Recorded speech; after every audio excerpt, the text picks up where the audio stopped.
दोस्तों देखिए, आज का टॉपिक है, एक विद्यार्थी ने कमेंट किया था सर पैराबोला के बारे में बताइए। तो देखो, पैराबोला होता क्या है।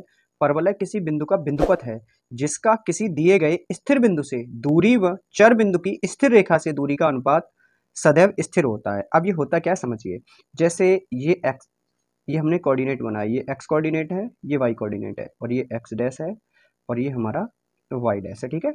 अब हमें करना क्या है कि जैसे ये कोई एक इस तरीके से मूविंग पॉइंट है, यहाँ पे एक पॉइंट इस तरीके से मूव कर रहा है, घूम रहा है। मान लो यहाँ पे एक इस समय एक बिंदु है, यहाँ से अगर इसको यहाँ कहीं मिलाया जाए, इसको पॉइंट को एस कह दीजिए, इसको पी कह दीजिए, यहाँ से एक स्थिर रेखा होगी बाई कोऑर्डिनेट के पैरेलल। इसको हम यहाँ से एक पी परपेंडिकुलर खींच दे, पी से, ठीक है।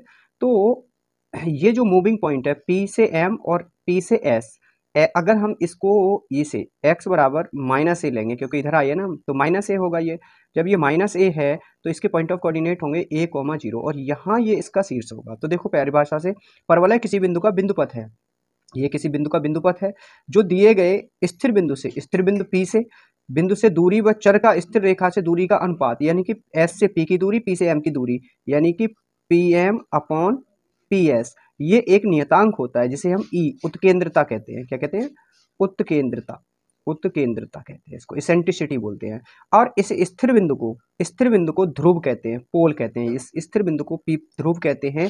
और ये स्थिर रेखा, ये वाली जो आई है जिसको हमने x बराबर माइनस ए लिया, इसको हम नियता कहते हैं। ठीक है। अब बात करते हैं हम इसके मानक समीकरण के लिए। तो उससे पहले थोड़ा सा और समझिए। अब यहाँ पे जो इसका शीर्ष था, ये शीर्ष कहाँ टच कर रहा है? ये कर रहा है ऑरिजिन पर, जिसके शीर्ष के निर्देशांक होते हैं 0, 0। इस अवस्था में जो परवलय का मानक समीकरण होगा, मैं आपको उसको बताता हूँ। इस स्थिति में परवलय का मानक समीकरण आएगा y² बराबर 4ax। ये स्थिति पहली वाली थी। दूसरी स्थिति होगी, ये इधर बन सकता है ये, इसके लिए इक्वेशन होगी standard equation y² is equal to -4ax। ठीक है। एक तीसरी स्थिति होगी जो ऊपर की ओर खुलेगा। ठीक है। इस स्थिति को कहेंगे x² बराबर 4ay। चौथी और आखिरी स्थिति होगी वो y अक्ष की ऋण दिशा में खुलेगा, यानी कि इस स्थिति में x² बराबर -4ay। ये इसके 4 मानक समीकरण होते हैं अलग अलग स्थितियों में, ये आपको मेंशन रखना है। आगे बात करते हैं।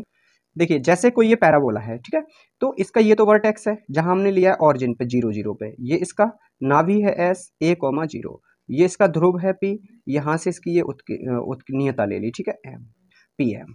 अब हम बात करते हैं इसकी, यहाँ से एक ऐसी रेखा जाए, यहाँ से एक ऐसी रेखा जाए जो सीधी सीधी उसको डिवाइड करती है, और कहाँ से जा रही है?